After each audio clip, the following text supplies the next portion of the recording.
Bien, también se suman a nuestra mesa de honor el señor Gustavo Maurino, él es coordinador de práctica profesional de la Facultad de Derecho de la Universidad de Palermo en Argentina, y también se está sumando a esta mesa de honor a la que fue nuestra ponente, la señora Macarena Rodríguez desde Chile.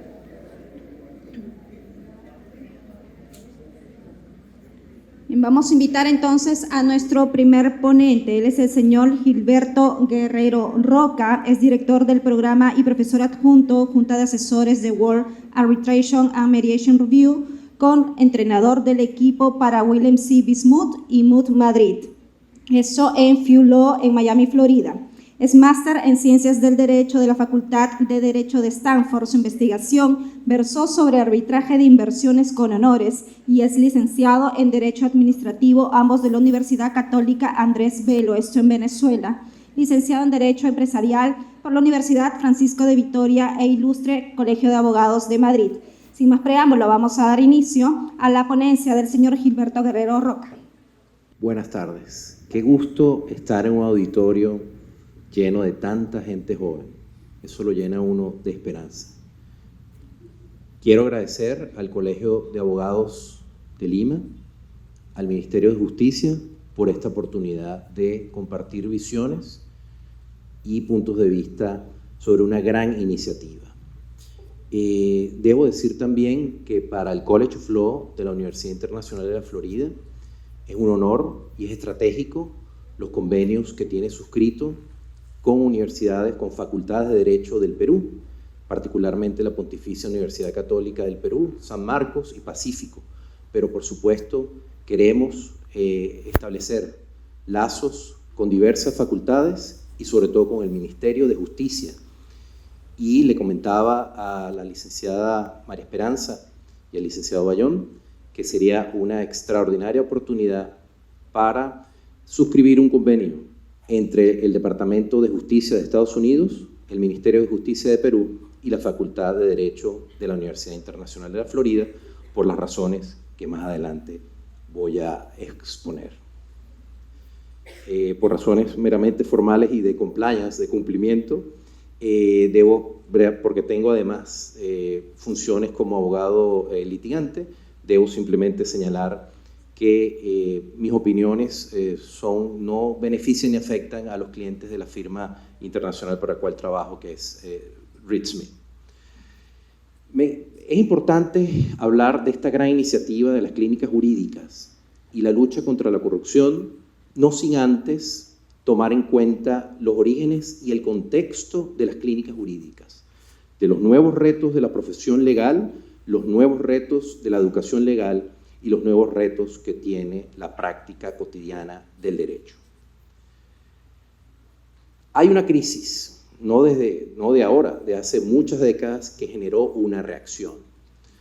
Se viene diciendo desde hace mucho tiempo en todas partes del mundo que hay muchos abogados y muchas facultades de derecho, y que eso ha traído como consecuencia una disminución de los servicios legales eficientes. Eso ha generado una reacción y eso tiene un impacto, como muchos estudios de sociología jurídica lo han determinado. Eso ha traído, entre muchísimas cosas, muchas frustraciones en reformas legislativas, en reformas administrativas, en reformas fallidas en modernización del sistema de administración de justicia. Hay un divorcio, se ha venido observando un divorcio entre la ley escrita y la justicia material y efectiva. Desafortunadamente, desde muchas décadas hasta el sol de hoy todavía, la justicia se ha hecho costosa, compleja, lenta y a veces corrupta. Y por eso estamos hoy acá. También hay una tendencia, una gran crisis que afecta la educación legal, las políticas públicas y la administración de justicia, que tiene que ver, desafortunadamente, estamos en 2023, pero hay ahora otro fenómeno que afecta y que ha generado crisis, que es el aumento del populismo autoritario en Sudamérica, en Centroamérica, en Europa y hasta en Estados Unidos. Hay un desprecio por el rule of law, el Estado de Derecho, y hemos estado ahora entrando a una transición del rule by law, es decir, sistemas autoritarios que ahora se están apalancando o están buscando su legitimación en la legalidad. Si eso sin contar, por supuesto, el asalto que en algunos episodios se está haciendo al sistema de administración de justicia y al Poder Judicial en general, y a las fiscalías y a los departamentos de justicia. Sobre esto han escrito muchísimos, Pérez Perdomo, en Centroamérica, en Sudamérica, y la banca en Brasil. ¿Cuál ha sido la respuesta? La respuesta ha sido, desde los años 70, en Firenze y en Stanford, liderado por Capelletti y Brian Gard, el acceso a la justicia. Es decir, había la necesidad de romper ese divorcio, de acercar la administración de justicia, quitárselo a las élites y que la administración de justicia sea efectivamente un producto de consumo diario del ciudadano común y corriente. En materia, no solamente hubo alternativas, defensorías públicas, acciones de clase o acciones colectivas por intereses difusos o colectivos, sino también al sol de hoy, y lo hemos visto en las exposiciones anteriores, la administración de justicia efectiva en áreas que antes eran impensables, en materia de ambiente, en materia de consumidor, en materia de familia y de poblaciones vulnerables. Hay otro fenómeno que tiene otra importancia en la educación legal y en la profesión legal, que es la globalización y la integración regional. Hay procesos buenos o malos, pero de lo bueno es que, como veremos más adelante, se ha establecido una conciencia global de principios globales que son comunes a todo el orbe. Y eso ha impactado en la educación legal y en la profesión legal. Y uno de esos fenómenos, por supuesto, es la corrupción que nos trae acá. También ha habido otro fenómeno, los abogados de negocios, en sentido lato o extenso. Ahora los abogados hacemos mucho más que solo litigar. Los abogados son asesores de administraciones públicas, mediadores, conciliadores, hacen cumplimiento regulatorio en materia de anticorrupción, cumplimiento en materia de protección de datos, es decir, muchísimas cosas. Ya el rol del abogado o la demanda de servicios legales que está en el sector público, en la vida cotidiana, no es única y exclusivamente litigar. También hay otro fenómeno interesante, y prueba de esto es este evento que nos tiene acá, que es la convergencia entre el derecho civil de raíz romano-germánica y el common law. El reproche clásico que se le decía al juez estadounidense era de juez activista. Ahora la data empírica demuestra que es el juez más conservador si se compara con las cortes constitucionales de Latinoamérica y de Europa. Y la convergencia ha venido a estar en la práctica cotidiana, inclusive hasta en el litigio. Es decir, ha habido restricciones, por ejemplo, en el discovery americano, y ahora hay más producción de prueba en el litigio de civil law, por dar algunos ejemplos. Y hay un fenómeno extraordinario que es, y muy latinoamericano, y ahí sí debemos dar lecciones al resto del mundo, que es el neoconstitucionalismo, un fenómeno extraordinario en toda Latinoamérica, que se denomina la judicialización de la política, que es distinto y que no es igual a la politización de la justicia. Ahí vemos autores famosos como Roberto Gargarella, Omprini en Colombia. Es decir, como hay, vean la filmina anterior, como hay un divorcio entre la ley escrita, las grandes constituciones generosas.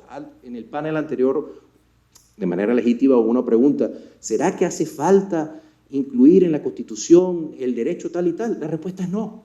La respuesta es no. ¿Por qué? Porque hay un grave divorcio entre lo que está establecido a nivel sustantivo en constituciones, en leyes orgánicas, programáticas, y en la aplicación cotidiana. Y es ahí donde las Cortes Constitucionales han tenido que establecer, unir esa asimetría entre lo que dice la ley escrita y lo que dice en materia cotidiana, en materia de ambiente, en materia de consumidor, en materia de población vulnerable, en materia de derecho laboral individual y en materia también de corrupción. Y hay otro fenómeno importantísimo que está vinculado con lo anterior, que es el litigio activista, el litigio estratégico, para generar conciencia, para generar un conocimiento amplio desde los medios de comunicación al ciudadano común. Siguiente. Dentro de ese, por supuesto, fenómeno, veamos todo esto es para entender por qué hoy estamos invirtiendo 2 días con compositores de Europa, Centroamérica y Suramérica para hablar de clínicas jurídicas y para luchar contra la corrupción. Si no entendemos toda esta mapa, no podemos entender hacia dónde vamos y qué queremos con las clínicas jurídicas para luchar contra la corrupción. Entonces, existe otro fenómeno que incide en la educación legal y en la profesión jurídica cotidiana, que es la conciencia global de derechos y estándares de gobierno público y también corporativo, privado. La corrupción no es un fenómeno exclusivamente del sector público, también del sector privado, y es parte del valor agregado que vamos a tener con las clínicas jurídicas en la lucha de la corrupción. Hay un rompimiento de paradigmas, incluso hasta en el litigio. Eso es otro fenómeno que ha incidido. Por ejemplo, cuando mi abuelo estudió Derecho y mi padre, era impensable que existan medios alternativos de resolución de conflictos, jueces que no forman parte del Poder Judicial, jueces privados, aplicando soft law, instrumentos que no son leyes de un país en particular, sino son textos de derecho uniforme y que pueden ser ejecutados en cualquier parte del mundo más fácil que la sentencia dictada a la Corte Suprema de un país. Eso es un ejemplo de rompimiento de paradigma y de fenómenos que están pasando y que precisamente inciden en lo que está ocurriendo.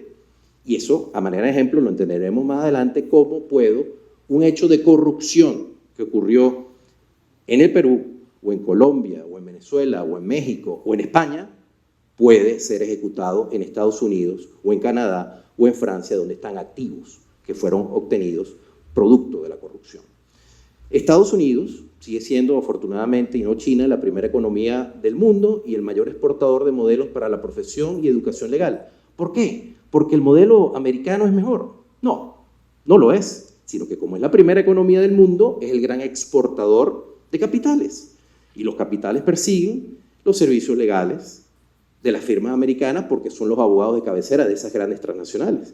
Y ese modelo ha permeado a cómo se llevan los bufetes en Lima, en Buenos Aires, hasta en París, en Londres y en Singapur. También el primer patrocinador financista de reformas estatales, la expansión del Rule of Law, y vemos como en el panel anterior, USAID o USA Education están encargados de tratar de apalancar y apoyar iniciativas como las que nos tiene hoy acá. También hay muchísimos otros fenómenos que inciden. Lo que habíamos hablado del derecho uniforme, la supranacionalidad es otro efecto importantísimo que está pasando. La inmunidad soberana o flexible, es decir, puedo llevar a un país y a sus autoridades a cortes internacionales por temas de derechos humanos, por temas de protección de inversiones o por temas de violación de tratados de libre comercio. Es decir, hay fenómenos y ustedes, las nuevas generaciones, tienen que ver esos fenómenos y adaptarse para hacerse cada vez mejores abogados. Por supuesto, en todos los sectores hay mejores prácticas, en el sector de las telecomunicaciones, en el tema de manufactura, en el tema de comercio electrónico. Hay fenómenos impensables como la autorregulación, que tiene que ver mucho con la lucha con la corrupción. Y fenómenos, de nuevo, también impensables. El third party funding, que es la financiación de litigios en general, pero también litigios estratégicos o activistas. Es una situación, un fenómeno importante, desde un gran fondo sofisticado hasta el ciudadano común con un app, con su teléfono móvil, en temas ambientales, en temas de consumidor. Eso es una tendencia que ustedes y mis nietos van a ver florecer. Por supuesto, en el ámbito de la educación legal hay una lucha constante. Todos los que estamos aquí expositores, además de nuestra función docente, hemos experimentado cargos de gobierno en las facultades de Derecho y es la lucha eterna del cambio de pensum académico. Y los que vienen liderando procesos de clínicas jurídicas les toca luchar con barreras de todo tipo al interno. Ahora hay consultas al sector privado, hay acreditaciones sobre la educación legal, inclusive hasta internacional. Hay una facultad de Derecho en Chile, por ejemplo, que obtuvo una acreditación de la American Bar Association por un tema de reputación, pero lo traigo a colación como un ejemplo. Hay otros organismos que hacen acreditaciones, es decir, Vean que estamos hablando de fenómenos que tienen que ver con la crisis que vimos en la primera filmina. Hay movilidad estudiantil y movilidad de profesores, que es parte del fenómeno que queremos hacer con el tema de las clínicas jurídicas y la lucha contra la corrupción. Ha habido también otra modificación, y me gustó mucho cuando la licenciada Andrea habló de data empírica para llevar el desarrollo y el control de la eficiencia de las clínicas jurídicas. Hay una modificación importante, hay una transición de la investigación dogmática, en la que yo fui originalmente formado, dogmática, análisis de jurisprudencia, legislación y doctrina, y ya está. A manera anecdótica, en un congreso internacional en Europa, con distinguidos colegas de todo el mundo, me tocó discutir el fenómeno de la mediación y la conciliación. ¿Y cuál fue mi sorpresa? Que fui el único loco que, lejos de presentarme con un tratado de la legislación local de Florida, me aparecí con tablas y estadísticas. ¿Cómo podemos? Vean la filmina anterior, reformas fallidas, modelos que se importan. No se puede hacer investigación, resolver las necesidades de nuestra región si no se abandona, o al menos no se da el espacio privilegiado a la investigación dogmática. Debe ser sustituida por una investigación empírica e interdisciplinaria. Asistirnos de la sociología, de la psicología, de la antropología y de la economía. ¿Para qué? Para hacer mejores clínicas jurídicas, para entender el fenómeno de la corrupción. Si lo hacemos desde lo dogmático, a lo mejor caemos en una clínica jurídica donde vamos a tratar de convertir la clínica en un confesionario, donde vamos a escuchar los pecados de la gente que amañó una licitación pública. No, eso no es. Y ahora, esta técnica de investigación, que está soportada por data, asesora al sector público y al sector privado, porque garantiza o lleva un control de su eficacia. Por supuesto, también en la educación legal hay los esquemas de prácticas y pasantías en el sector privado y público, y ahora en algunos lugares los bufetes son aliados estratégicos y hasta publicitarios. Ese es un modelo que algunas facultades en todas partes del mundo, en Europa, en España, en Italia, algunas en Francia y ahora en Sudamérica también, se muestra como, lo que comentaba el profesor Raúl Sánchez, como un mecanismo soft de acreditación. Bueno, es que los chicos que se reciben en mi facultad son los que van al despacho número 1. Esa colaboración es positiva, pero no debe ser, por supuesto, la fuente de acreditación y de validación de lo que venimos hablando. Otro elemento importante es, y aquí lo ha estudiado profesores en el Perú, Gorky González, Couso en Chile, ANSI en Perú también, el tema de cómo la educación legal debe ser vista como una política pública, por todo lo que hemos venido hablando. Ese es otro elemento muy importante. Está sobre la mesa el modelo socrático americano para Latinoamérica. Mi respuesta es no, debe ser mixto. ¿Por qué? Es importante, evidentemente, cambiar el esquema tradicional dogmático que venimos hablando, pero debe haber un análisis de casos, prácticas, clínicas jurídicas, exámenes de estado o de barra, para no dar licencia para matar a cualquiera que se reciba en una facultad, debe haber ciertos filtros, por supuesto, y dentro de los requisitos, como vamos a ver, para la elegibilidad para ese examen de la barra, está el de pasar por educación experimental a través de las clínicas jurídicas. Y, por supuesto, investigación interdisciplinaria. Hay otro fenómeno importantísimo que no hay que dejar de vista, que es la de prácticas en Estados Unidos. No he visto, desconozco, Estados Unidos es el único que otorga un permiso de trabajo, es un acto reglado, no es discrecional, a todo el que hace un estudio de posgrado e inmediatamente puede tener una práctica de al menos un año. Eso sería importantísimo en otras universidades, en otros sistemas, inclusive en Europa. Sería muy importante en Sudamérica para garantizar que la movilidad estudiantil y en temas globales como el tema de la corrupción sea un tema importante. Si un estudiante español, francés o americano o canadiense viene al Perú por un tema de clínica ambiental o de clínica anticorrupción, porque Perú va a ser líder, se acordarán de mí, en clínicas jurídicas de anticorrupción, que pueda tener una estancia de trabajo en Lima. Eso es un ejemplo. El otro elemento importante son los journals, las revistas periódicas y los institutos de investigaciones. Es algo, por supuesto, que genera valor agregado. Ya quedó atrás o debe desecharse el modelo de educación legal donde el gran secretario o magistrado o juez de la Corte Suprema viene a dar sus clases, no las prepara y habla de sus anécdotas. Eso está, por supuesto, superado. También otro mecanismo interesante es de las competencias internacionales. Y hay otra tendencia muy importante en la educación legal global, que es la doble titulación o el double degree, y las materias electivas en otras facultades. Que el chico que estudia Derecho pueda ver una materia electiva en Economía o en Ingeniería. Es otro elemento importante. Y si estamos hablando de un fenómeno global como la corrupción, hay que saber de qué va, es decir, cómo es, desde el punto de vista cotidiano, el lavado de dinero, por darles un ejemplo, para entender un poco de por qué la interdisciplinariedad. Bueno, en las clínicas jurídicas hay una apertura a lo interdisciplinario. De nuevo,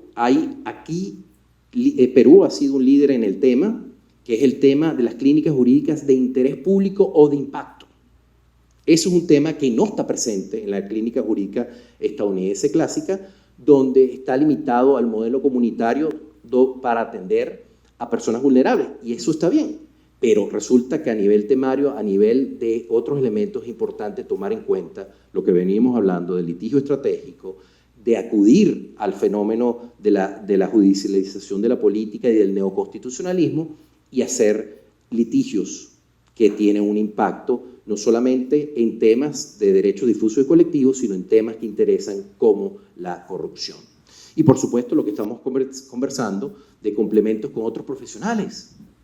Los abogados, ¿cómo nos cuesta hablar con alguien que no es abogado? Por eso es que en los boards, en las juntas, no nos quieren. Oh, aquí viene el doctor. No. Tenemos que flexibilizar. En la medida que nos acerquemos más a otras carreras, a los sociólogos, a los antropólogos, a los psicólogos y a los economistas, vamos a ser mejores abogados y vamos a rendir mejores servicios jurídicos, y en eso la clínica jurídica lo tiene que tener muy presente. En la lucha con la corrupción necesitamos especialistas. ¿Cómo vamos a luchar contra el lavado de dinero? ¿Cómo vamos a luchar o cómo vamos a asesorar a las pymes, a los pequeños empresarios, microempresarios que quieren postularse a los procesos de contratación pública si no sabemos la parte financiera, si el estudiante no sabe la parte financiera? Eso es importante tomarlo en cuenta. ¿O cómo vamos a hacer clínicas jurídicas en materia familiar, en materia de inclusión social, de diversidad, si no contamos de la mano de un sociólogo? Apoyo y patrocinio privado, influencia del pro bono estadounidense. Bueno, ahí puede haber una influencia importante, que las firmas de abogados se involucren sobre ese punto, generen, ayuden a la financiación, y el pro bono estadounidense. En la firma que yo estoy, me imponen apenas 20 horas anuales de pro bono, como mínimo, pero es una carga regulatoria que uno asume. Y por supuesto en las clínicas jurídicas, para ser elegible, para rendir el examen de la barra, evidentemente uno tiene que tener al menos más de 50 horas de trabajo vinculado a las clínicas jurídicas. Muy bien, ¿la clínica cómo debe ser? ¿Europea o estadounidense? No, latinoamericana. ¿Qué podemos destacar? Y lo digo con propiedad, porque he estudiado, he enseñado y practico en España, en Costa Rica, hace muchos años en Venezuela, ahora me toca demandar a Venezuela en el plano internacional, por otro motivo, y en Estados Unidos. Y puedo decir, por experiencia personal, como profesor, investigador y abogado litigante, que la clínica jurídica líder es el modelo latinoamericano, ni europeo ni estadounidense. ¿Qué podemos rescatar de la estadounidense? El método, que estamos hablando en el panel anterior, y las cautelas. ¿Qué llamo yo las cautelas? Por supuesto, la parte deontológica y la parte de la formación que vamos a ver en las filminas siguientes. Hay algunos vestigios con mucha influencia jesuita.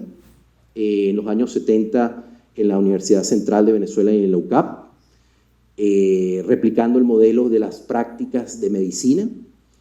Luego hubo un fenómeno donde la Universidad del Rosario en Colombia fue líder y luego se sumaron otras, en Chile, en Perú, sobre derechos humanos y justicia transicional, temas de medio ambiente, consumidores, laboral colectivo o individual, litigio estratégico activista de interés público, como hemos hablado, y se han venido estableciendo redes exitosas en Colombia, Chile y Perú, pero ahora una red en la lucha de la corrupción. ¿Cómo es la clínica estadounidense? Bueno, ya lo hemos visto del primer panel, es una clínica que nació con intereses muy restringidos. Evidentemente hay una parte de formación, hay una parte que está orientada a la educación experimental, hay ciertas cautelas que estamos diciendo métodos, pero por ejemplo, los ámbitos son, es decir, el impacto social es muy restringido.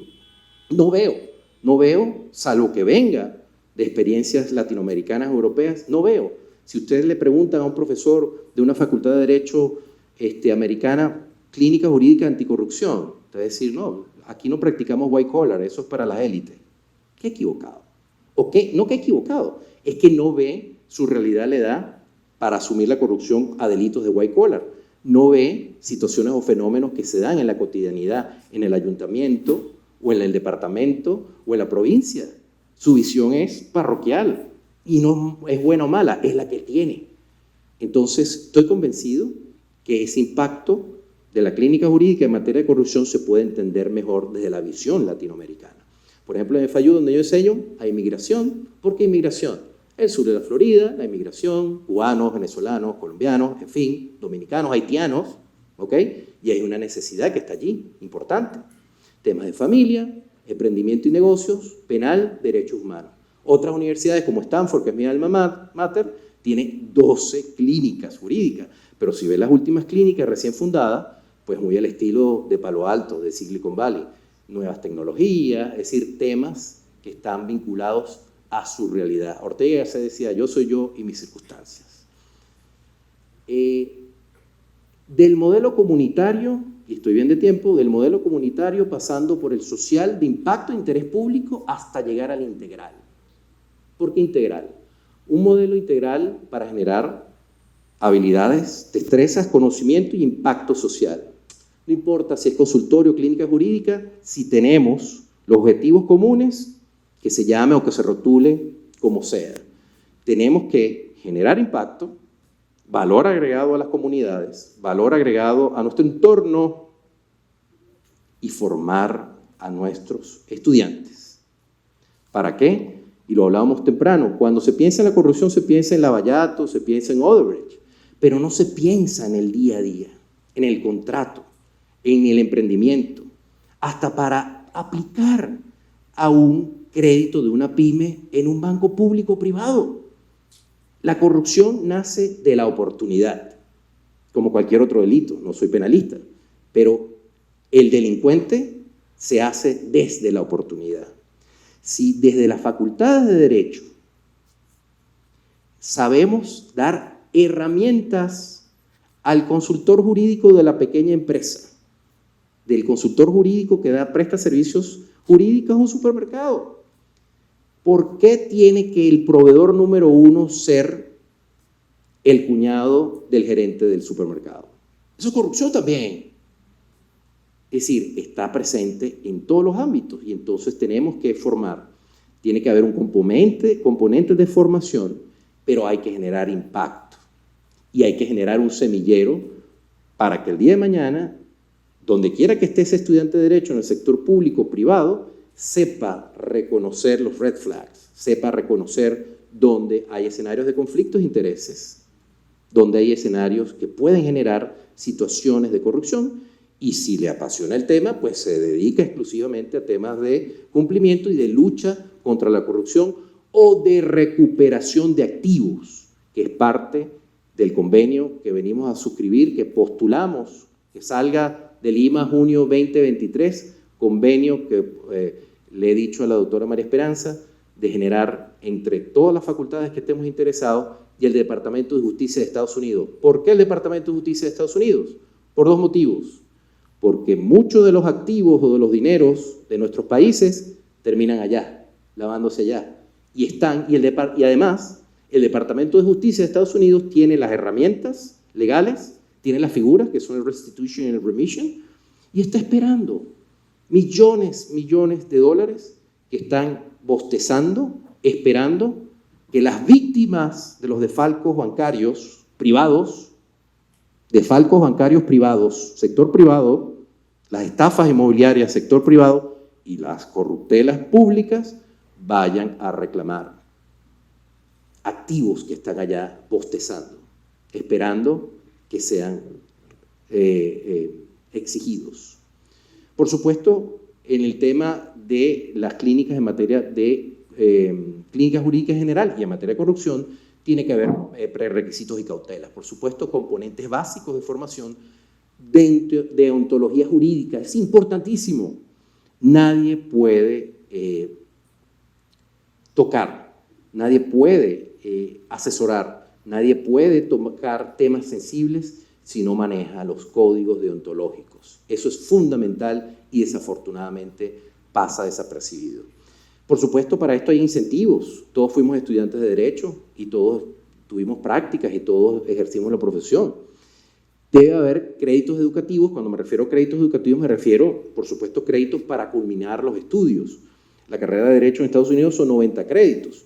Entiendo que en el sistema de Derecho Civil son 5 semestres o 4 semestres que suman, no sé, 600 créditos, 500 créditos, pero debe haber créditos, adjudicarse créditos educativos, por supuesto, creo que esa es la tendencia mayoritaria, por el hecho de haber participado en una clínica jurídica. Por supuesto, acreditaciones, reconocimientos a quienes hayan mostrado una devoción especial en esta iniciativa de clínica jurídica y, por supuesto, elegibilidad para pasantías o prácticas específicas. Si usted quiere, en el convenio que existe con el Ministerio de Justicia, usted quiere, o con el Ministerio de Economía o de Finanzas, o con el banco más importante de la localidad, usted tiene que hacerse elegible a partir de esa clínica jurídica.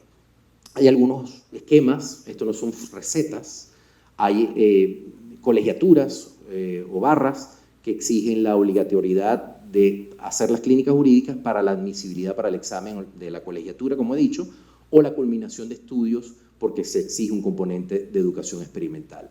Por supuesto, lo que venimos hablando, convenios con instituciones públicas y privadas y sobre todo a nivel internacional. Ya para finalizar, y no me he excedido el tiempo, habilidades y destrezas para prevenir, detectar y castigar la corrupción. Debe haber, sin duda, un componente formativo básico. ¿Para qué? Para que la clínica jurídica sea eficiente. Y segundo, para luego tener un profesional que tenga la capacidad de continuar en su ejercicio cotidiano, donde quiera que esté, independientemente que se dedique al tema de cumplimiento regulatorio o de castigo a la corrupción por temas de fiscalía o temas vinculados a derecho penal. Más allá de eso, que tenga las habilidades y destrezas para practicar temas de anticorrupción y prevención de la corrupción en su vida cotidiana, en el sector público o en el sector privado. Por supuesto, eso pasa por un conocimiento de los estándares de los tratados internacionales y los estándares internacionales sobre mejores prácticas en todos los sectores, en materia de consumo, en materia de telecomunicaciones, en materia de manufactura, en materia de energía, petróleo, gas y minería, es decir, en temas de todo tipo. Análisis de riesgo en lo bancario y financiero. Tenemos que dotar a nuestros estudiantes de clínica jurídica de lo que hace diariamente una institución financiera.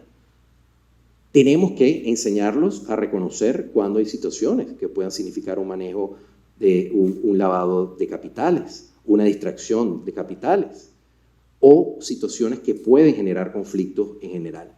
Principios básicos de contratación pública. Es importante que dentro de un escenario de clínica jurídica se sepa cuáles son los valores de transparencia en las contrataciones públicas, saber detectar cómo hacer un pliego de condiciones para una licitación pública y cuáles son los riesgos patrimoniales que representa si el Estado no honra ese compromiso y todas las circunstancias y las cautelas que se deben tomar con los miembros que integran el Comité de Licitaciones Públicas.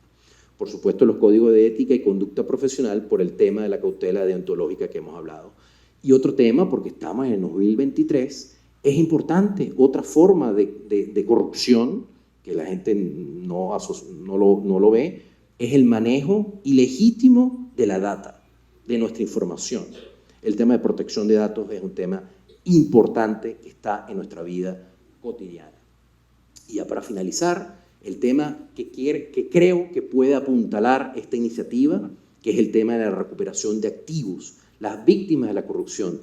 Tenemos que, en esta iniciativa internacional de clínica jurídica de lucha contra la corrupción, tenemos que establecer una plataforma para recuperar activos en las grandes economías donde están esos activos que fueron producto de la corrupción de nuestros países. En la vida cotidiana también de nuestros estudiantes, el apoyo al emprendimiento privado, a las pymes, para que las pymes también y el emprendimiento, el microempresario, pueda tener acceso también a la contratación pública y privada de grupos minoritarios, empresas y emprendimiento de grupos vulnerables, indígenas, mujeres, es decir, que son grupos históricamente que no han tenido acceso a la contratación pública en un momento determinado. Por supuesto, el tema dentro de la clínica jurídica, el tema del observatorio, que ya existen observatorios contra la corrupción y observatorios en materia ambiental, consumidor, pero un observatorio dentro de la clínica para generar denuncias administrativas, litigio acompañado de procesos, acompañamiento en procesos licitatorios, es decir, un observatorio que haga acompañamiento, vigile y vea esos red flags, esa situación en los procesos de contratación pública, por ejemplo. Solicitud de información pública, haciendo uso cotidiano del derecho a la información y el principio de transparencia. Eso es un elemento importante que una clínica jurídica que esté vinculada a la lucha de la corrupción puede generar. Y por supuesto, como hemos dicho, la Contraloría Social a nivel regional y a nivel nacional. Para concluir, por supuesto, otra herramienta, otra destreza importantísima. Estoy convencido que no se va a dar abasto la clínica jurídica. La inmensa mayoría de los chicos de nuestras facultades van a querer ingresar, porque además deben salir con las habilidades y las destrezas para reconocer y hacer análisis de riesgos regulatorios, riesgos ambientales, riesgos laborales, de antimonopolio, de consumidor y de seguridad industrial, que clásicamente no se identifican con temas de corrupción, pero que están vinculados y eso justifica lo transversal. Muchas gracias. Bien, agradecemos la participación del señor Gilberto Guerrero Roca. Y bueno, la siguiente ponencia va a cargo de la señora Astrid Escobedo Barrondo. Ella se va a conectar virtualmente con nosotros para dar inicio a su ponencia. Mientras...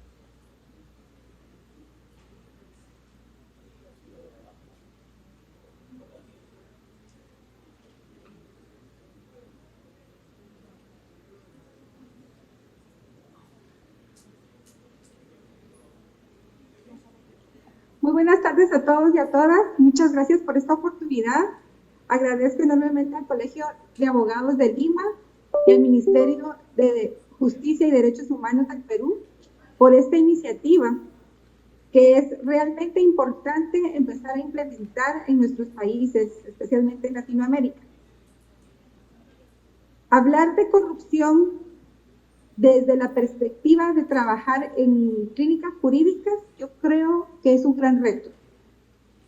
Ya mis antecesores muy acertadamente han presentado todo lo que se requiere para poder, primero, trabajar una clínica jurídica, que hay experiencias muy enriquecedoras en los diferentes países, que son importantes de tomar en cuenta al momento de establecer una clínica jurídica en materia de corrupción.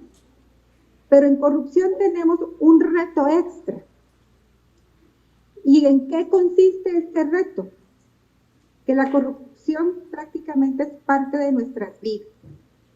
Entonces, si queremos trabajar casos, temas anticorrupción, contra la corrupción, desde la clínica jurídica, tenemos que tener en cuenta, primero, los conceptos.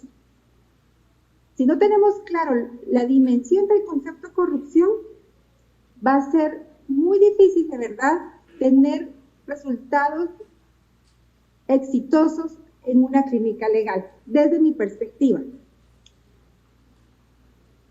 El primer gran reto que se tiene a través de la corrupción, sobre corrupción, es que en primer lugar a nivel internacional no se ha contado con una definición desde Naciones Unidas clara de lo que es corrupción. Y ahí es donde podemos empezar a ver que la forma en que se empezó a abordar no se dimensionó realmente los alcances que podía llegar a tener la corrupción en cada uno de los países y en el mundo. No sé si podemos pasar a la siguiente diapositiva, por favor. Porque es muy fácil decir, sí, viene del vocablo latino, es un prefijo que dice con, rompere, y es la acción y efecto de romper algo. Siguiente, por favor, siguiente diapositiva. En Naciones Unidas encontramos la definición en el Programa Global Anticorrupción en el año 2004. Pero el gran primer reto es que ni la Convención de Naciones Unidas contra la Corrupción, ni la Convención Interamericana contra la Corrupción tienen una definición de lo que nosotros vamos a combatir, a lo que vamos a abordar al hablar de corrupción. Entonces acá nos queda como un concepto muy grande de cómo lo vamos a entender. Sin embargo, pues se han hecho esfuerzos al ver que este fenómeno o este problema se ha empezado a agravar con los años. Siguiente diapositiva, por favor. Y para entender mejor qué es la corrupción, se tuvo que hacer, y como muy acertadamente lo dijo anteriormente Gilberto, desde las distintas dimensiones, desde las distintas perspectivas y desde las distintas materias, porque la corrupción no es solo algo jurídico, que ya el economista Klitschko creó esa fórmula que nos podría describir qué es la corrupción, donde nos habla que hay una discrecionalidad, hay un monopolio y una responsabilidad de alguien. Y si se suma esa discrecionalidad en los actos, más el monopolio de las acciones, donde no se asume una responsabilidad, el resultado va a ser la corrupción desde el punto de vista económico y desde el punto de vista, cuando se hace el análisis de los fenómenos de corrupción en el sector público. Siguiente diapositiva, por favor. Entonces, aquí está como una definición más, explicación de la fórmula de Robert Klitschko, que es muy importante tenerla, porque nos va a ayudar a definir las acciones que queremos abordar desde una clínica jurídica. Siguiente diapositiva, por favor. Yo creo que para abordar en una clínica jurídica la corrupción, lo primero que tenemos que tener claro son las clases de corrupción con las que nos vamos a afrontar. Desde una corrupción sistémica que está instalada en algunas sociedades y que para mí en muchos casos, como en el de mi país, ya ni siquiera es sistémica, sino que es una corrupción histórica, porque si hacemos un análisis histórico de cómo se construye el país, vemos que la corrupción está marcada desde el momento en que se independiza. Podemos pasar, siguiente diapositiva, por favor. ¿A qué patrones podemos identificar dentro de esa corrupción sistémica? Y ver si nos interesan casos de este tipo. Siguiente diapositiva. O si vamos a hablar de una corrupción política, que es la que queremos denunciar. Siguiente diapositiva, por favor. O de una corrupción pública y administrativa. Siguiente, una corrupción privada. O la mezcla de la corrupción política, pública y privada. Siguiente diapositiva, por favor. O la corrupción judicial. Como podemos ver, encarar los distintos tipos de corrupción desde una clínica jurídica requiere mucha responsabilidad y tener una estrategia para abordarla. Siguiente diapositiva, por favor. Y sobre todo entender el vínculo entre la corrupción, que es otro gran paso que hay que dar entre corrupción y derechos humanos. Siguiente diapositiva. ¿Y qué implica este link entre corrupción y derechos humanos. Para hacer el link con los derechos humanos, tenemos que ver la corrupción como un concepto político que explica el comportamiento de la sociedad. Legal, porque está contenido en convenciones y leyes, y social, porque es una práctica que se da entre las personas. Y esa práctica, que aparentemente es lo más probable, se da todos los días en todas las sociedades, puede ser multifacética, puede ser a nivel individual o ya un fenómeno que está transformando y afectando a los países. Y dentro de este mismo concepto tenemos que ver que tiene un aspecto cultural, un aspecto sistemático y un aspecto social, que afecta a todos los derechos, que nadie se puede escapar de su impacto, aunque así lo parezca, que se relaciona con el cumplimiento de las obligaciones internacionales de los estados y que tiene efectos en todo, tanto en la sociedad como en general, que necesita de una ciudadanía activa, que está conectada con la sociedad y el poder político y que se refleja definitivamente en el índice de desarrollo de un país. Entonces es un reto muy grande que se puede hacer, pero que se tiene que hacer de manera estratégica. Las vías legales para determinar esta responsabilidad que se tiene en cuanto a la corrupción es desde los derechos humanos al establecerlo como violaciones a los derechos humanos, o desde la perspectiva anticorrupción, que casi siempre se relaciona con tipos penales y los delitos de cuello blanco, pero que también se puede dar utilizando el derecho administrativo básicamente. Depende lo que estamos trabajando, cuando estamos hablando de contratación pública y de temas en el sector público del país. Entonces, si ya definimos las vías que vamos a utilizar, que la clínica va a utilizar para trabajar, entonces tenemos que hablar de qué estrategia va a abordar y por qué necesitamos esta estrategia. Siguiente diapositiva, por favor. Porque tenemos que trabajar de manera integral, efectiva, eficaz, con el fin de obtener los resultados y resaltando la seriedad de los hechos. Siguiente, por favor. Entonces tenemos que explorar esas posibilidades para poder trabajar. Y acá es mi primera reflexión. Ya en las exposiciones anteriores incluso nos han dado, anterior, por favor, nos han dado las luces de utilizar amicus curiae, de ese enfoque multidisciplinario.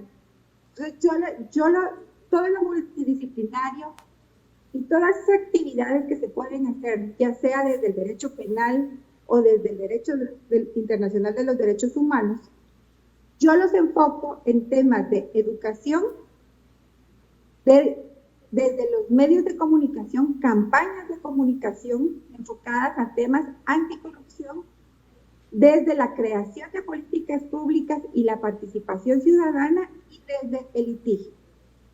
Desde la educación, ¿por qué? Porque casi siempre hablamos de corrupción ya cuando los casos se dieron, ya cuando los actos de corrupción se ejecutaron. Desde mi experiencia práctica, yo creo que el primer gran problema que tenemos es que nos olvidamos de educarnos desde la familia, desde la escuela parvularia, ¿no? Digo yo, hasta la universidad, la educación de la vida, en temas de transparencia, no solo la necesidad de vigilar los actos de nuestros funcionarios públicos, sino de nuestra vida diaria, que va también estrechamente con los temas de ética y moral de las sociedades, y que muchas veces se ha perdido. Hemos descuidado el tema de la educación anticorrupción, y entonces también lo hemos invisibilizado, le hemos quitado importancia, y por eso es con los años la corrupción de pasar a ser actos individuales, actos aislados, en muchos países es un fenómeno ya, y no se concibe en este momento una forma de poder erradicar la corrupción porque está demasiado arraigada y la sociedad ya se acostumbró a vivir y a desarrollarse por medio de actos corruptos. El siguiente es desde los medios de comunicación. El papel que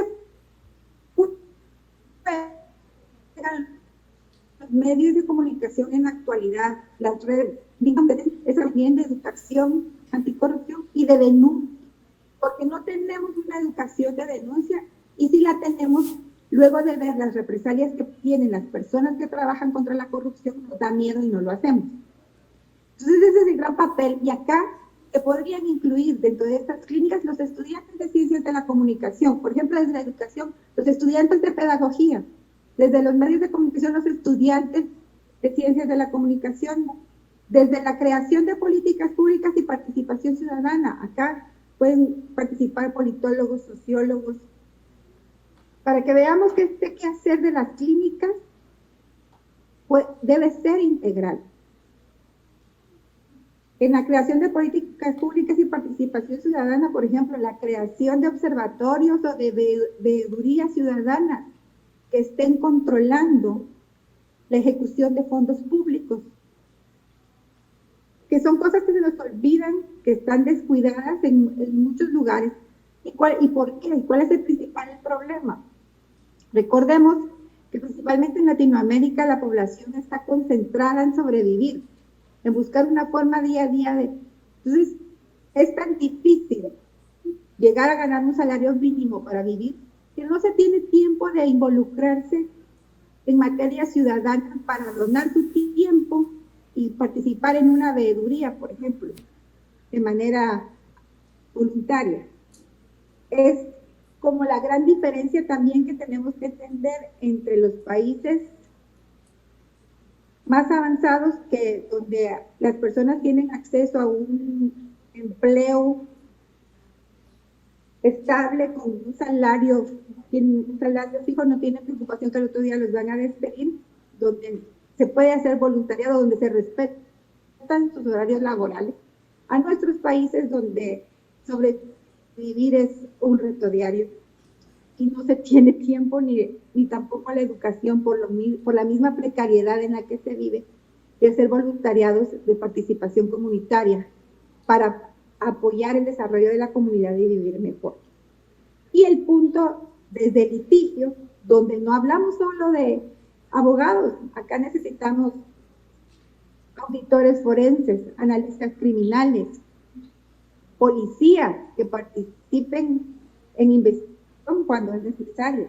Claro que una clínica no va a contratar policías, pero dentro de una estrategia de trabajo puede empezar a entrenar a los estudiantes para el tema de investigación criminal.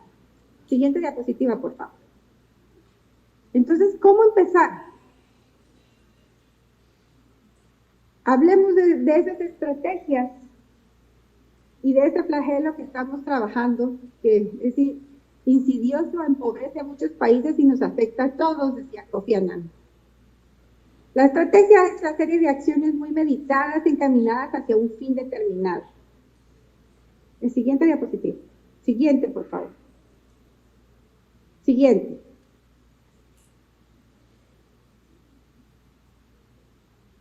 Entonces tenemos que empezar conociendo el caso, los hechos, los indicios. Desde las clínicas tendría que elegir los casos que se están documentando, que es otro de los grandes retos que se puede hacer desde una clínica. A veces la coyuntura no nos permite judicializar un caso, pero sí nos permite documentar.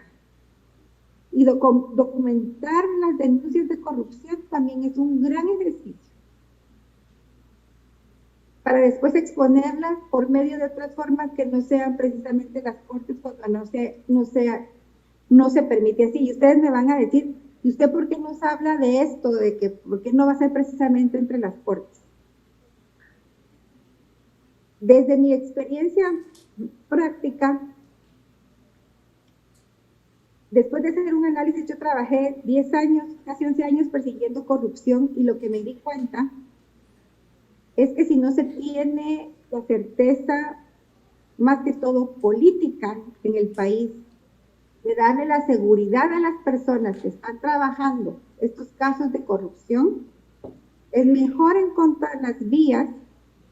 No siempre es el momento adecuado. Entonces hay que siempre analizar cuándo es el momento adecuado para judicializar, para hacer únicamente una denuncia pública, para proteger a las personas.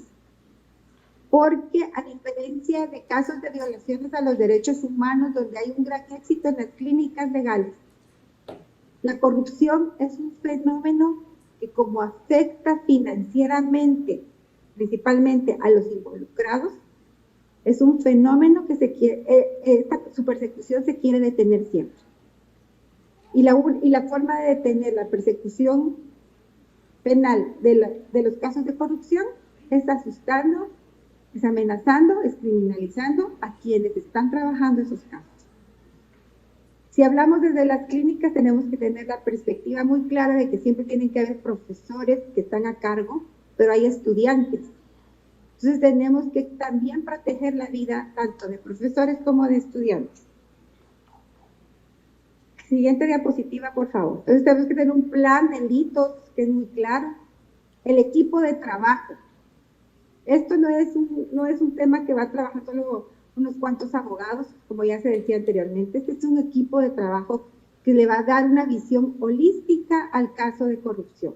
El análisis financiero, el análisis criminal, de investigación, el análisis legal, el análisis social, antropológico. Siguiente, por favor. Entonces tenemos que ver la importancia de la cooperación dentro de este equipo para poder tener esa disponibilidad de herramientas, ese trabajo realmente que pueda llegar a un resultado. Y se pueda, incluso si vamos a presentar una denuncia que vamos para el Ministerio Público, que esté bien fortalecida, para que el Ministerio Público no tenga mayores dudas que el caso que se está denunciando no es lo que aparentemente se dice. Siguiente, por favor. Entonces, ¿qué recomiendo yo? Tanto para el equipo de trabajo como para el caso que se pretende trabajar, siempre hacer un análisis FODA para ver las fortalezas, las debilidades, las oportunidades y las amenazas que se tienen, para estar claro hasta dónde podemos llegar. Siguiente, por favor. Un análisis de riesgo. Análisis de riesgo para el equipo de trabajo y el análisis de riesgo sobre el caso que se pretende trabajar. Siguiente, por favor.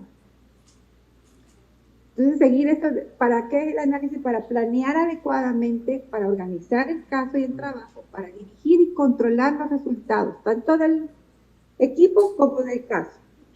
Entonces, y esto ¿qué es lo que nos da? Unos recursos humanos y materiales necesarios que tengan como objetivo minimizar el riesgo y aprovecharlos de mejor manera en beneficio del caso, tomando medidas eficaces. Siguiente, por favor. Entonces, aquí, ¿qué riesgo vamos a analizar? El riesgo personal, los riesgos de los procesos, los riesgos de los sistemas, los riesgos de eventos externos, para tener esa evaluación completa. Siguiente, por favor. ¿Y cómo se puede identificar? Por medio de los procedimientos en base a evidencia, por los enfoques metódicos y por los métodos de razonamiento inductivo. Siguiente, por favor. ¿Y esto para qué? Para abordar estratégicamente. La clínica tiene que trabajar con estrategia.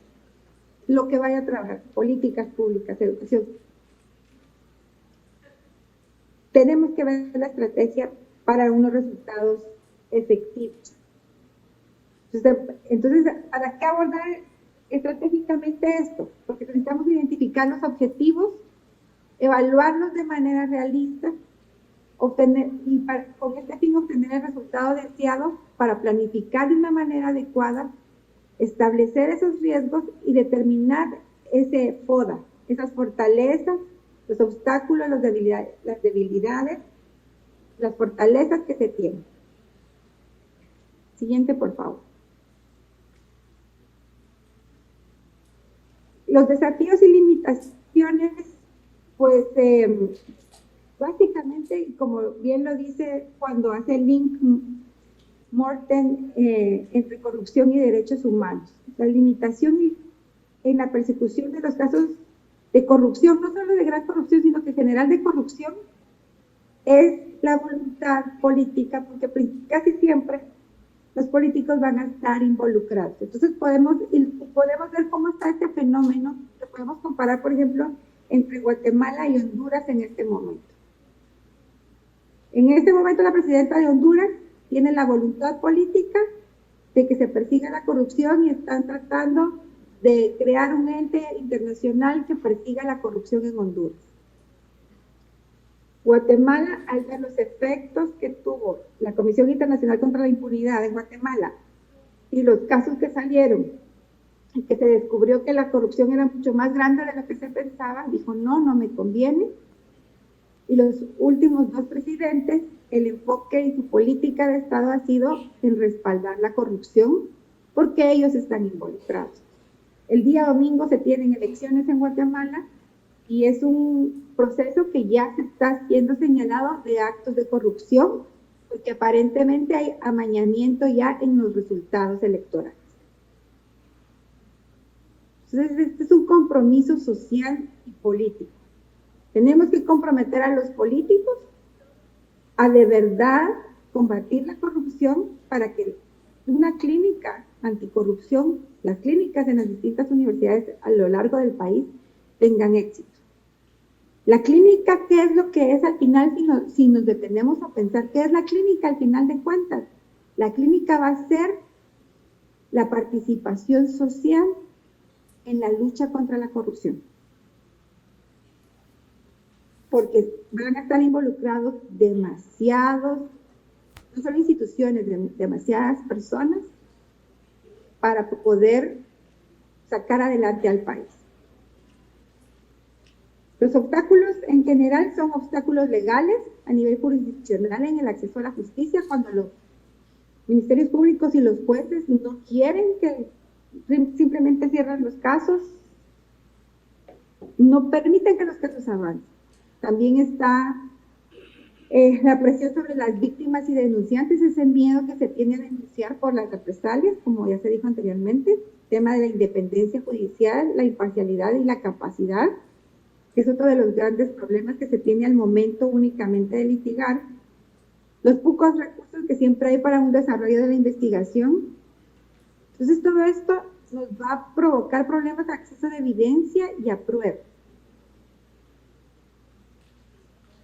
Y cómo la clínica, entonces la pregunta es, ¿cómo como clínica vamos a salir adelante para poder, si vamos a hablar de temas de presentar ante órganos jurisdiccionales los casos, a lidiar con todo esto? Porque puede ser que yo uno como denunciante les lleve muchos papeles, pero recuérdense que necesitamos análisis forenses, se necesita de todo el componente de justicia para que tenga legalidad la evidencia. Y si no se tiene un laboratorio mínimo, un instituto de ciencias forenses que dé por lo menos, por ejemplo, un análisis de voz, que sería elemental digamos, en una interceptación en temas de corrupción o en una grabación que se tenga.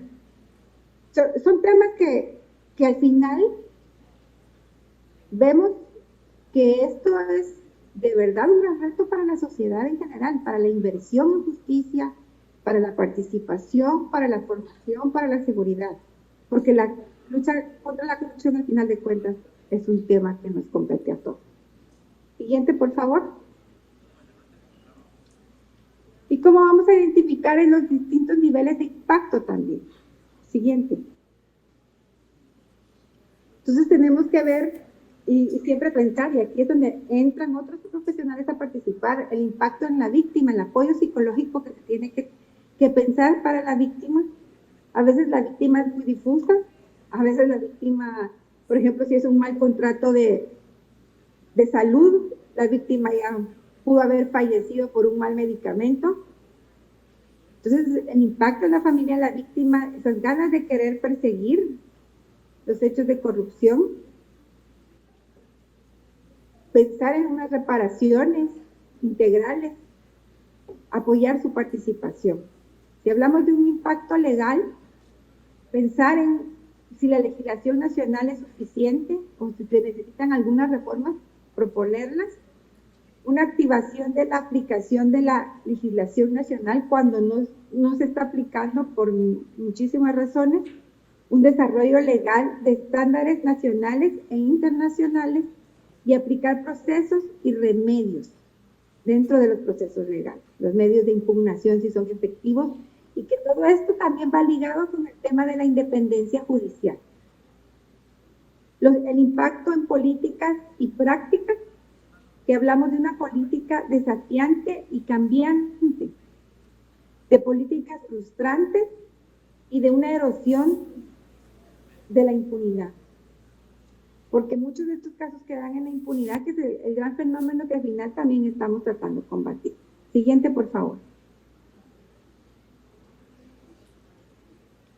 Ver el impacto institucional que incluye el fortalecimiento del sistema de justicia y del sistema del país. Yo lo pongo, por ejemplo, en lo que sucedió en 2015 en Guatemala, cuando el presidente renunció y fue procesado. Pero ¿cuál fue el impacto que tuvo el Estado de Guatemala? Hubo un presidente de transición unos meses hasta que se llegaron a las elecciones, pero realmente esta situación ayudó al sistema, al Estado guatemalteco, o lo deterioró más. Es la pregunta del niño. Entonces, todos estos análisis los tenemos que pensar. La otra tema que yo les decía que era relevante es la información, la verdad y el registro histórico. El solo hecho de empezar a documentar los casos, los nombres de las víctimas, es un gran paso para llegar a esto. Y luego, obviamente, difundirlo. Si se puede hacer todo es magnífico, pero si no podemos judicializar un caso, por lo menos sí lo podemos hacer público. Y este no queda en el olvido. Y el otro tema es el impacto social y cultural. Reencuadrar los problemas, catalizar el debate e influir en las actitudes, utilizar el poder humanizador de la narrativa del caso, de los temas anticorrupción, el reconocimiento, la reconciliación y la restauración de la cultura. Porque al final de cuentas, todos los actos de corrupción están dinamitando nuestra sociedad. Entonces, reencontrarnos y renacer como sociedades creo que es el gran reto. Y por eso felicito yo este esfuerzo de poder encaminar y visualizar la posible creación de clínicas legales, porque este sería el gran paso de unificar una sociedad por medio de los estudiantes, que yo creo mucho en el poder de los estudiantes porque se tiene todo el sueño de un país mejor, todo el ímpetu no solo de aprender, sino de aplicar, conocer más y cambiar. Entonces creo que es una herramienta bastante buena para empezar el tema anticorrupción en Perú. Siguiente, por favor. Pues ver la movilización y empoderamiento de los entes sociales, el impacto en la democracia y el Estado de Derecho, que las clínicas empezaran a impactar en la sociedad peruana, dando un fortalecimiento al Estado de Derecho, sería un resultado de verdad abrumador. Y también, como siempre, tenemos que ver qué impacto negativo puede haber. Nunca lo podemos perder de vista, y esto se tiene que hacer de verdad a conciencia, conociendo la sociedad en la que se piensa desarrollar el proyecto y en la que se vive todos los días. ¿Quién es mejor que los peruanos que conocen en el medio en que están y cuál puede ser el impacto negativo que se puede tener? Siguiente, por favor.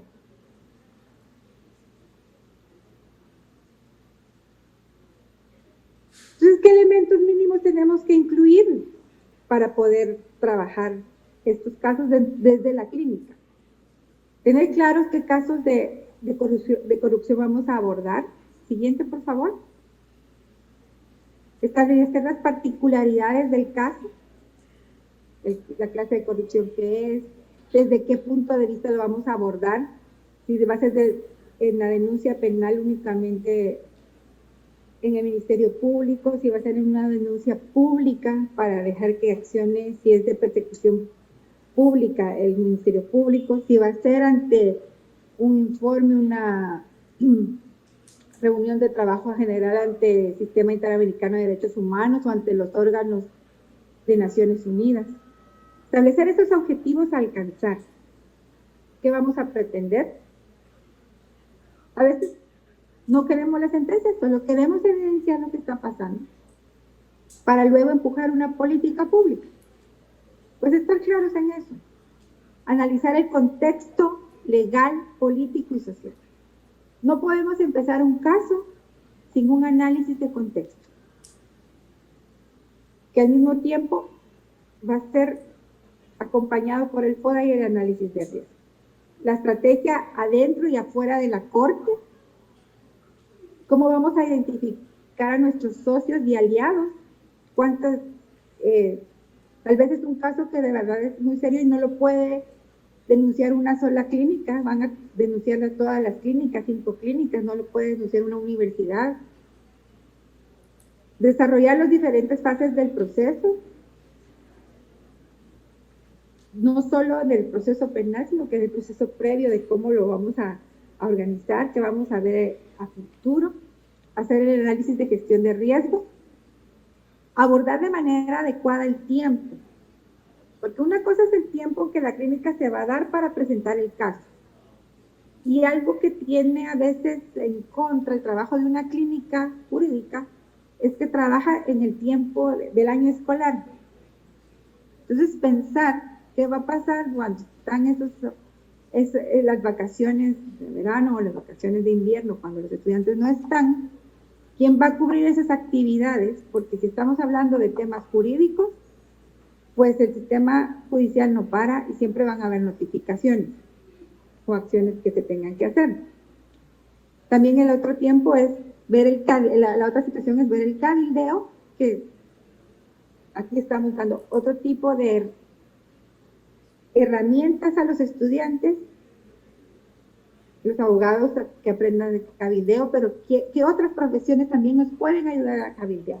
Los politólogos, los relacionistas internacionales, en fin, acá hay muchas oportunidades para poder trabajar y estructurar de manera adecuada una clínica legal en tema anticorrupción.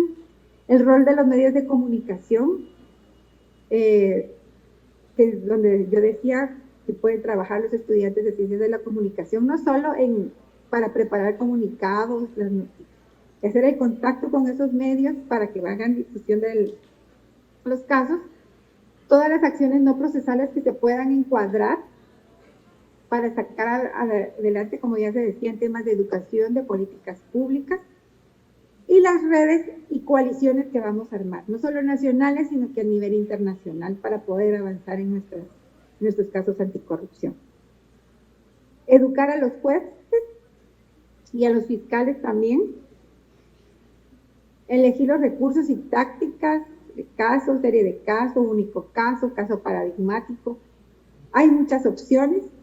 El tema de la víctima y su expectativa, cómo se le va a representar, cómo se le va a proteger, si es víctima individual o múltiple, si son acciones colectivas, si hay un uso estratégico de foros, como hoy, si vamos a trabajar amicus, expertos y observadores para el caso que apoyen los argumentos que se están dando, y obviamente, si se da la necesidad, qué medidas urgentes se pueden utilizar, qué medidas precautorias, tanto para las víctimas como para los miembros del equipo que están trabajando el caso. Siguiente, por favor. Entonces, todo esto acompañado del programa metodológico, que aunque no se es fiscalía, si vamos a trabajar en casos, yo creo que siempre tenemos que crear nuestros planes de trabajo, nuestros planes de investigación, nuestra metodología, para estar claros en los pasos a seguir, en quiénes van a intervenir, en las personas que vamos a necesitar y tener una visión lo más completa. Nunca va a ser perfecta, pero por lo menos lo más completa para abordar el caso de corrupción. Siguiente, por favor. Y si se toman en cuenta todos esos aspectos, pues vamos a tener una presentación de caso ante juez, ante fiscal, ante medios de lo más exitoso posible. ¿Qué es lo que queremos, verdad? Yo sí insisto que la pregunta es, ¿qué es lo que queremos? ¿Desde dónde? ¿Cuántos casos ¿Cuántos casos vamos a querer buscar en políticas públicas o en temas de educación? Siguiente, por favor. Y acá, pues, si tenemos policías, es la reflexión al final: policías, jueces, abogados, fiscales honestos, valerosos y eficientes, si se rinden al crimen y a la corrupción, están condenando al país a la ignominia más desesperante y atroz. O sea, la corrupción. Esta es una reflexión de Javier Sicilia. Muchísimas gracias por su atención y por esta oportunidad, y estamos a las órdenes para las preguntas. Agradecemos así la presentación de la señora Astrid Escobedo Barrondo. Bien, nos vamos a permanecer en sala para poder resolverla. Compliance significa un área que no necesariamente está limitada a nosotros los abogados, sino también a otro tipo de profesionales, y el compliance tiene que ver con más bien prevenir escenarios donde pueda haber situaciones delictivas o de incumplimiento regulatorio que no revisten carácter penal. La inmensa mayoría del tema del compliance no necesariamente reviste carácter penal. ¿Qué temas de compliance sí revisten carácter penal? Por supuesto, lavado de dinero, corrupción administrativa, digamos, no necesariamente para el beneficio patrimonial económico inmediato, sino darle un uso distinto a bienes que originalmente están destinados a otra cosa, por ejemplo, ¿no? Pero tratando de acercarme a una respuesta plausible a la pregunta, diría que lo ideal sería, como estuvimos comentando, que en la clínica jurídica se den habilidades y destrezas para que el estudiante de Derecho el día de mañana, en cualquier área que se dedique, sector público o privado, tenga los principios básicos y fundamentales del cumplimiento regulatorio, que incluya o no, mayoritariamente, evidentemente, hechos que revistan carácter penal. Y por eso es muy importante contar con el apoyo interdisciplinario de especialistas en el área financiera y en el área económica. Y, por supuesto, las mejores prácticas para el gobierno corporativo, para el tema de procurement, o sea, de la compra de bienes y servicios, y en el sector público, las mejores prácticas y cautelas para el tema de los procesos licitatorios de contratación pública. Claro, son universos muy importantes, muy grandes, muy amplios, muy ambiciosos, pero un paso a la vez. Ese componente formativo es muy importante, y eso va a garantizar no solamente generar impacto, sino va a generar el apoyo del sector privado. No solamente las firmas de abogados, sino la banca va a ser la primera que va a ver con beneplácito, va a apoyar que ahora en nuestras facultades de Derecho hay una clínica jurídica donde en la lucha a la corrupción también hay un componente de formación de cumplimiento. Bien, agradecemos la respuesta del señor Gilberto Guerrero, y para complementar esta respuesta… Perfecto. ¿Desea hacer una pregunta? ¿Lo dejamos? Adelante con la pregunta del señor Gustavo Maurino. El día de mañana nos va a estar acompañando a primera hora para hacer la primera ponencia. Adelante. Muchas gracias. Gracias, Gilberto y Astrid, por las presentaciones muy disparadoras. Yo tenía una pregunta para cada uno, breve en todo caso, para pedirles alguna reflexión mayor. Para Gilberto, con tu experiencia de ver procesos de colaboración internacional, ¿hay algo específico en las clínicas sobre temas de corrupción, que es un campo todavía nuevo, etcétera? Me pregunto si imaginás formas de cooperación que tal vez tomen experiencias de otros campos, cooperaciones, por ejemplo, en clínicas de derechos humanos o en otras clínicas, y qué tipo de consejos o de ideas iniciales verías para que el camino que pueden empezar las clínicas sobre corrupción aproveche experiencias de otras cooperaciones en otros campos, ¿no?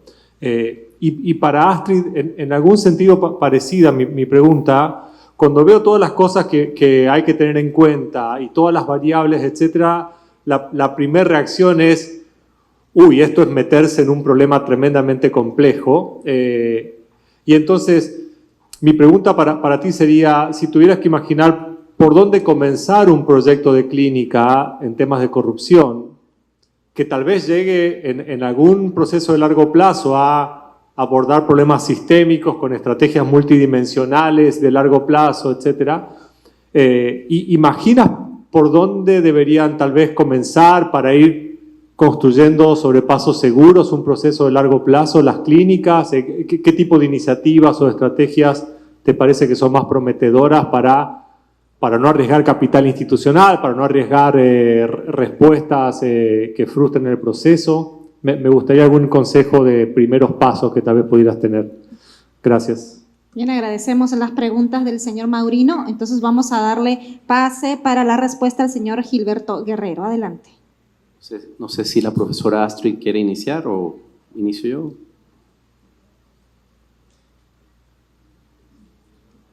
No se le escucha, está en mute.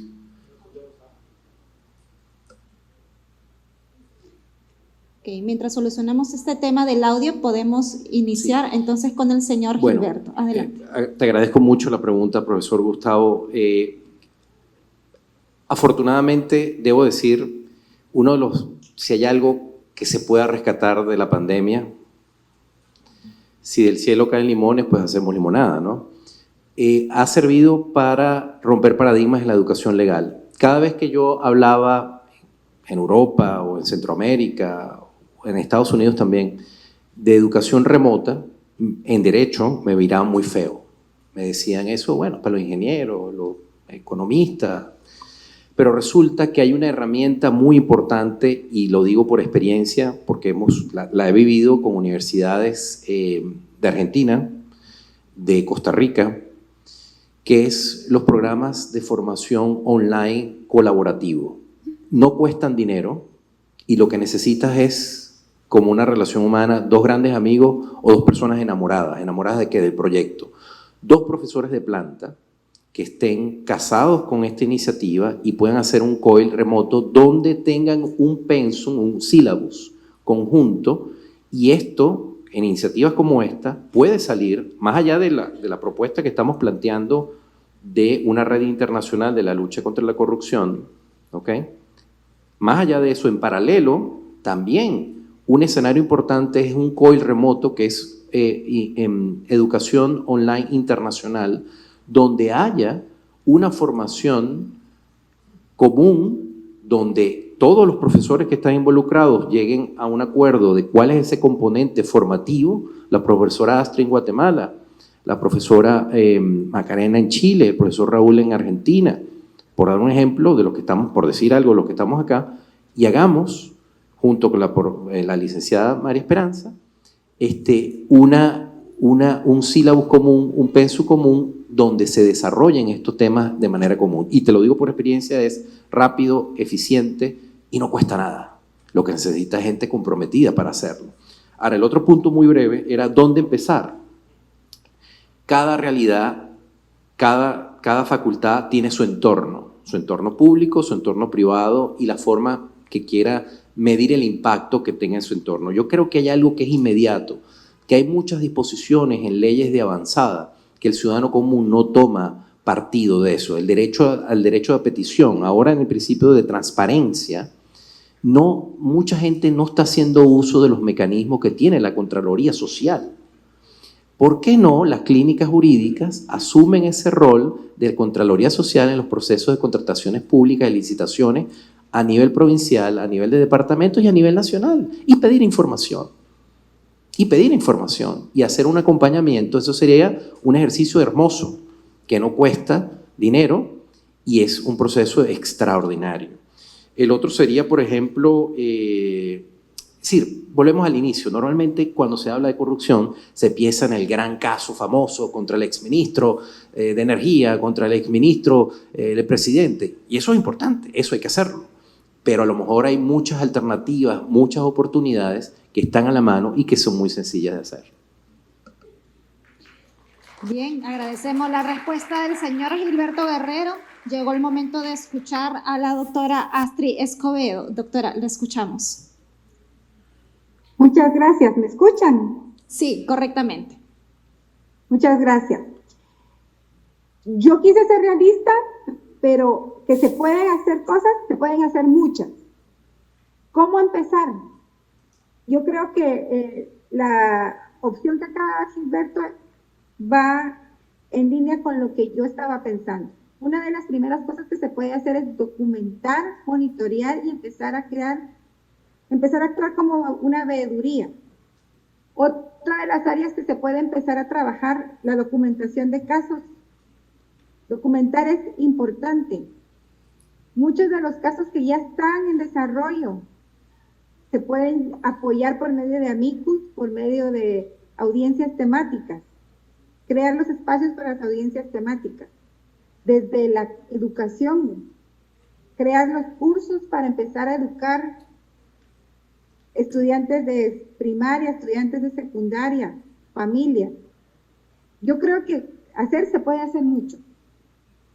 Y son cosas, hay situaciones que no que requieren tiempo, pero no demasiado tiempo.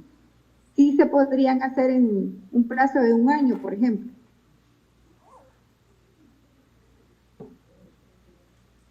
Correcto, doctora Astrid, muchas gracias por su respuesta. Y bien, queremos agradecer a ambos ponentes de este panel por su contribución, al señor Gilberto Guerrero y de forma virtual la doctora Astrid Escobedo. Y bueno, vamos a invitar a nuestra autoridad, la señora María Adriansen, quien le va a hacer entrega al señor Gilberto de una constancia de participación de ponencias, y ambos se podrían ubicar en la parte delantera de la mesa de honor, por favor. Sí, nos mantenemos en nuestros sitios, por favor, hasta concluir. Gracias. Bien, iniciamos la toma de fotografía protocolar de participación. El día de mañana tendremos más invitados y ponentes nacionales e internacionales. Antes de concluir, vamos a invitar con nosotros para las palabras de cierre a la doctora María Adriansen. Adelante. Si no hay compromiso, si no hay disposición, si no hay ganas de hacer las cosas, pues no se llevan a cabo estos encuentros o estas redes que están impulsando ya algunos de los encargados de clínicas jurídicas en las universidades. Cada docente, aquí hay docentes de diversas universidades, les agradecemos su presencia. Cada docente comprometido está, haciendo mentoreo, se está desarrollando hacia el futuro en el alumno al que está dirigiendo. Las clínicas jurídicas son espacios de aprendizaje, sí, pero también de enseñanza. Pero es mutuo, el docente y el alumno están aprendiendo constantemente. ¿Qué significa esos intercambios? Significan vida. Si no hay vida, no hay esperanza. Si no construimos estos momentos, si no tenemos esperanza de que el futuro puede ser mejor, no vamos a unir los esfuerzos contra este flagelo que estamos visibilizando para el trabajo conjunto. Estado, universidades, instituciones públicas y privadas son las universidades, pero sobre todo ese capital humano que son ustedes. ¿Por qué los esigristas están aquí si están de salida de la universidad? Porque ustedes van a ser docentes, ¿no? En algún momento van a estar también impulsando espacios de práctica para sus alumnos, porque van a ser funcionarios públicos, porque van a ser jueces, van a ser fiscales. Se necesita establecer estas bases en las sedes universitarias. Es por eso que nos anima muchísimo conocer que la Universidad Nacional de Cajamarca, cuyo profesor ha estado en otras actividades con nosotros, se encuentra fuera del país en este momento, ya han aprobado en Consejo de Facultad, Universidad Nacional, la creación de su clínica anticorrupción. Estuvo con nosotros esta mañana el doctor Eduardo Vega y han anunciado también la creación de su clínica jurídica en la universidad. Hay interés, pero también requiere mucho compromiso. Mañana vamos a continuar con el tema y vamos a escuchar la experiencia de otras docentes muy involucradas, con mucha pasión por lo que hacen en sus respectivas universidades. Hasta mañana, jóvenes, los esperamos temprano. Gracias. Muchas gracias a todos ustedes.